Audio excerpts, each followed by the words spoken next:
I don't really care about what you want in this country anymore, Muslims. I really don't. Go back to your country if that's how you want to live. Get the fuck out of here.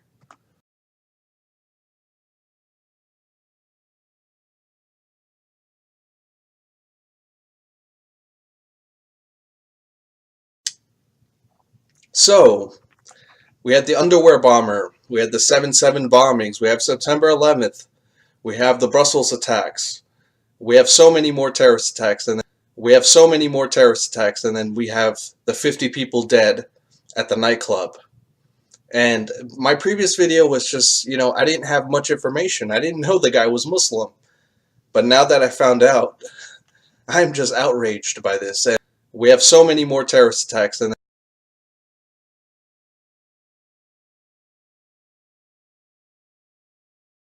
are some facts that Bill seems to love. When you hear them, it's going to blow your mind a bit because the way you're told stories doesn't incorporate this information.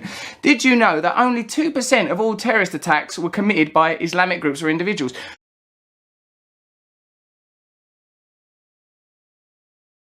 Like, I can't get my head around that because I can't think what the other 98% are because I never hear those stories about Buddhist or Christian attacks.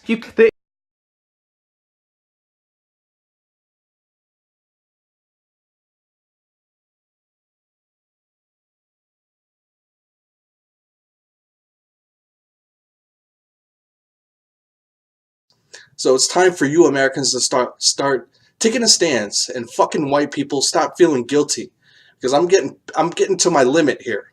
I'm getting to my limit where I'm just tired of it. I'm tired of this political correctness because it's killing our country.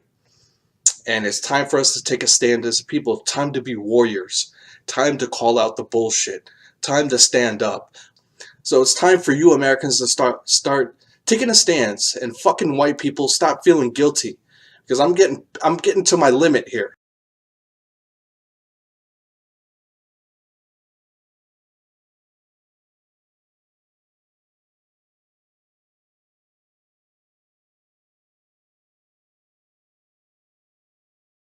David Sirota and Don Lemon were on CNN earlier this week talking about the shooting, specifically an interesting racial angle on these sorts of mass shootings. Let's listen to David Sirota. Why is America 30% white guys, and 70% of the shootings in the last many decades have been at the hands of white guys? I'm not saying we should racially profile white guys, but I do think it's interesting to note that had 70% of mass shooters been, let's say, Arabs or African American men, I think the conversation right now would be a very different conversation, where we'd be having a much less nuanced, a much uglier conversation. So it's time for you Americans to start taking a stance, and fucking white people stop feeling guilty. What's interesting is the reaction that Sirota has gotten for saying that. It was met with a lot of awkwardness and like, I'm not sure that's the kind of thing you should be bringing up, and what are you trying to intimate about white people? No, but you heard him. He's not saying that. He's white. He doesn't believe you should actually racially profile white people. But he's saying if it was Arabs, as Ben pointed out on the first day and we talked about, of course there would be a mass hysteria over, oh my God, which Middle Eastern country do we invade? And terrorism run amok, double Guantanamo. I mean, there's no question about that. And if it was African Americans, you think they wouldn't use words like gangbangers and and all the racially coded words, etc. And then this gets into one of my pet peeves that I've been talking about a lot lately, which is this idea that David is alluding to there, which is well, if it was black folks, how blacks are violent. That's the stereotype, right? But how come that stereotype doesn't exist for white people who massacred the Native Americans in this country, who enslaved black people, who did lynchings, who did the Klan? German's also white, by the way. Okay. Yeah. I mean, if you're talking about broader white people, World War I, World War II, the Inquisition, the Crusades, and then the slaughter of the South American Native Americans. The 100 Years' War. And the list goes on and on. But black people are violent. And fucking white people stop feeling guilty.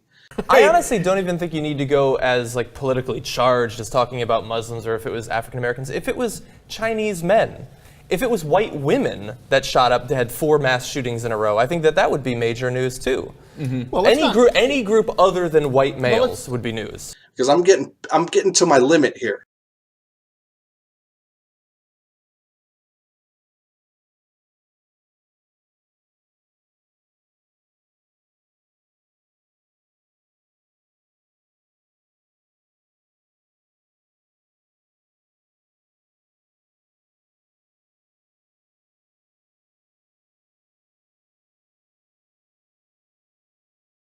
on Twitter, I have a friend named Ahmed that's exposing all of these Arab Muslims that feel happy about the Orlando shooting. It's so unbelievable. They feel happy about it. They're celebrating.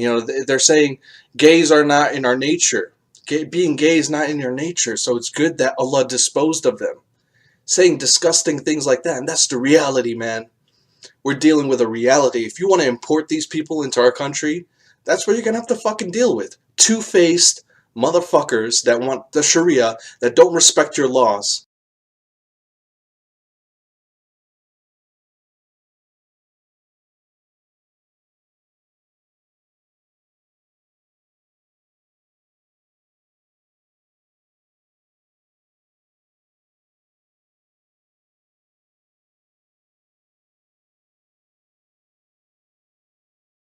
Locally, a Sacramento Baptist preacher issued extreme and troubling comments in a videotaped sermon, actually praising the Orlando club attacks. Hey, are you sad that 50 pedophiles were killed today? No, I think that's great.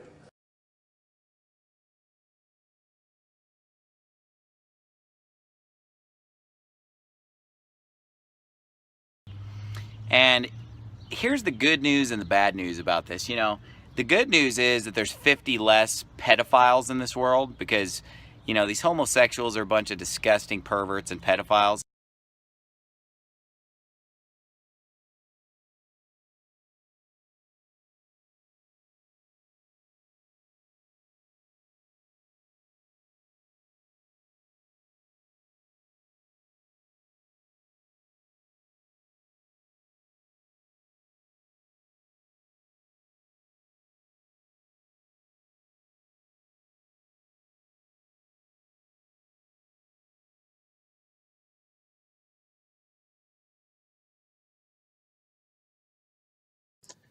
And in the hadith, you have no choice. A homosexual is either burned alive or thrown off a rooftop.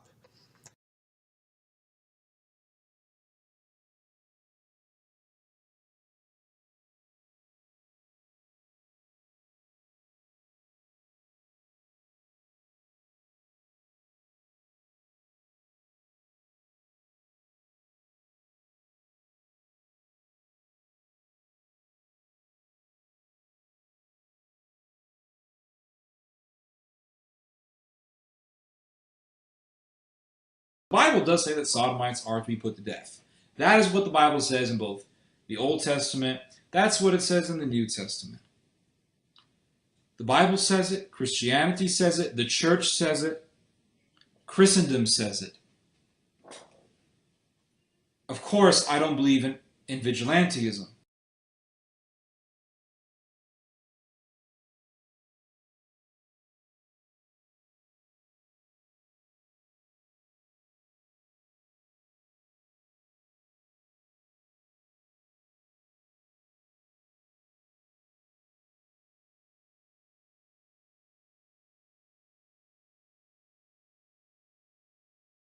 We're tired of all the attacks. We're tired of all the discrimination from our end. That's what we're tired of. I don't really care about what you want in this country anymore, Muslims. I really don't. Go back to your country if that's how you want to live. Get the fuck out of here.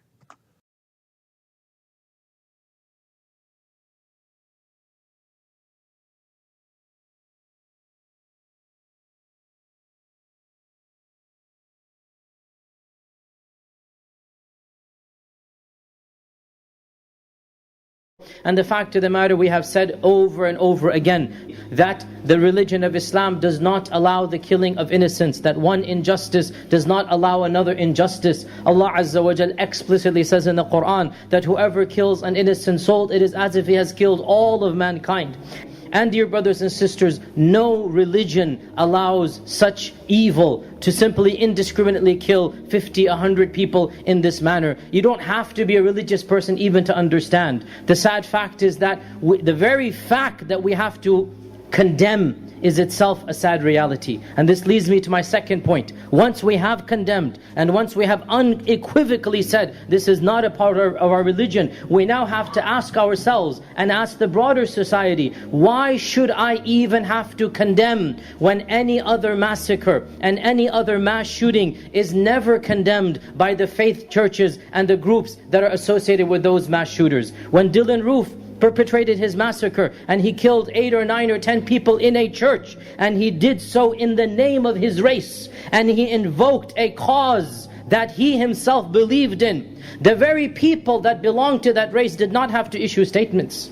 The people that belonged to that civilization did not have to dissociate, because it was understood that a crazy man is a crazy man, even if he acts in the name of a race or a civilization or a religion. The church that Dylan Roof used to go to did not have to come on CNN and talk about, oh, what are they doing to counter radicalism? And the sad reality is that we are not being judged according to the same standards. We cannot even grieve with our fellow Americans, except that we have to as well condemn, and we have to become on the defensive that this is not a part of our civilization. And we have to ask the broader public, we have to be courageous enough to call a spade a spade. Why is it that anyone who goes crazy of another faith community is a lone wolf?